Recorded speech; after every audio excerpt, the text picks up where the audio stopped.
milkaa'uu kee dhaga'uuf jiru. Atis misiraachoo hin ta'a. Milkaa'uu kee kana booddee jalqabeera sii ta'eera milkoofteetta. Isa gasitame waaqayyo sirraa kaaseera. Meeqateeffadhu milkoofte. Bilbila hin dhiifteetta kana. Dhugaa.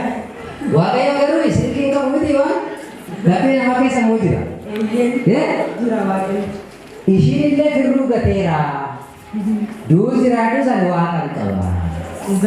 Ana abdii waaqayyo. Waan abdatteef immoo isa nuu bara milkaa'ina sirraa jira. Bakka inni fidaa waaqayyo.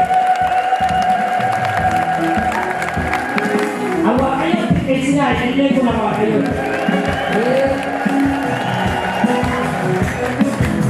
Udah sih gak urus baik sama kayak, tapi kok, gambar tanaman tidak kota, berarti sama tidak sih kan? Kok, ama mi kayak siapa sih? Sih, macet, yo apa? Siapa dah? Maka Yesus Kristus nama Nazareti, kusya dan rak kusya fayina ke.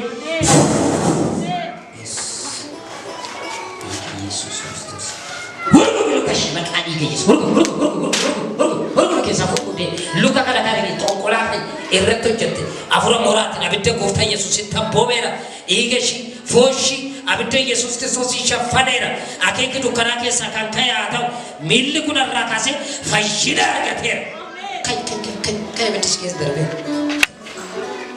amma Yesus kana to wansi traga majid nati dilalla amma bo indi lalla baka akara de ka kot de fik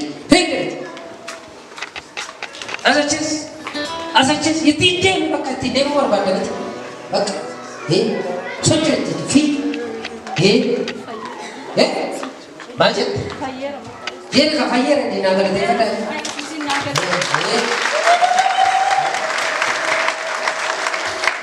Aman siapa sih? Nama terima. Aman jum ni,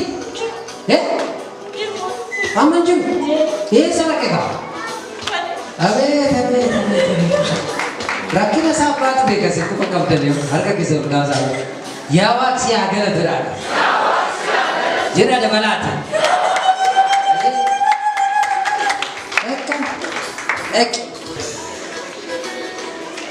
Masuk, lupa ke? Siapa dah? Amat tu lupa kabiti, abidda itu lupa. Makanya menazareti Yesus Kristus. Yero kana kasi, mila kana kancas. Humna tuetu akau Yesus Kristus sikesa kambak ya. Yes. Lupa kana kat. Abidda jajer. Yero kana kasi makanya iga Yesus Kristus. Yes. Aw. Abidda waka jirata. Yes. Aw. Amma abidda darba jirata. Daf. Hukum. Puri dia memang Yesus. Orang akan ditirufkan lalu kata darat. Orang akan ditinggal. Mila jasa tongkolar akan ditinggal. Siapa dia nama Nabi? Huru biasa. Habis jawab Yesus. Lukas suruh kita.